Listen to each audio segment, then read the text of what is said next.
have actually. I was there last fall, and I didn't intend to go to Kansas City to go to the museum, but just by random chance, several old friends of mine from the 80s, not people who were really even friends of each other, happened to be living in Lawrence, Kansas.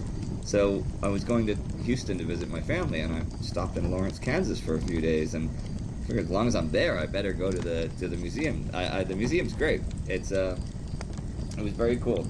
I have a problem when I see a lot of World War One things now, since we've done so much work on it, that I always see a lot of errors and inconsistencies or biases and stuff that, particularly in films and documentaries of it, not so much in scholarly books. Those are pretty good. But the museum was surprisingly error-free, and it actually did a good job of not making it like really America-centric or something, but actually, being a lot more even-handed with a war that, while you can argue which countries are more responsible for starting it, just because it didn't have a real bad guy. It had enemies, but it didn't have a bad guy. I mean, World War II, you couldn't ask for a bad guy than Hitler if you were like creating a bad guy, But the First World War, it didn't have a bad guy. The Russians and the Germans weren't any worse or better than each other, It had enemies, and that's what people often misunderstand about it, So, I mean, just because you start a war doesn't mean you're the bad guy. And it wasn't really just the Germans that started the war. It was a combination of five and a half, let's say, countries that started the war.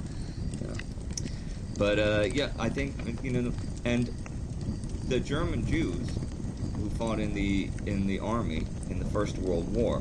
Now there were anti-Semitic elements in Germany, as there were in any country in Europe at the time, and they commissioned a study in 1916 to try and prove that Jewish Germans joined the army in smaller numbers than real Germans, whatever that means. And when they did, they actually fought in battalions that weren't in the front lines and stuff.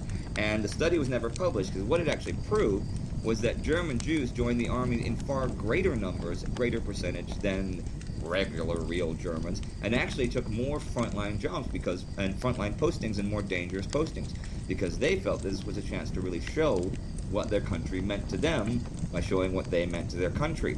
Now, a lot of those war heroes, as the 30s rolled on, they did not leave Germany because they could not believe that their military record would not grant them some sort of absolution from what was going on. That they had served their country for 4 years on the front lines, on the Eastern Front, on the Western Front, facing God knows what kind of danger to prove their loyalty to their country, and they could not believe that their country would turn on them.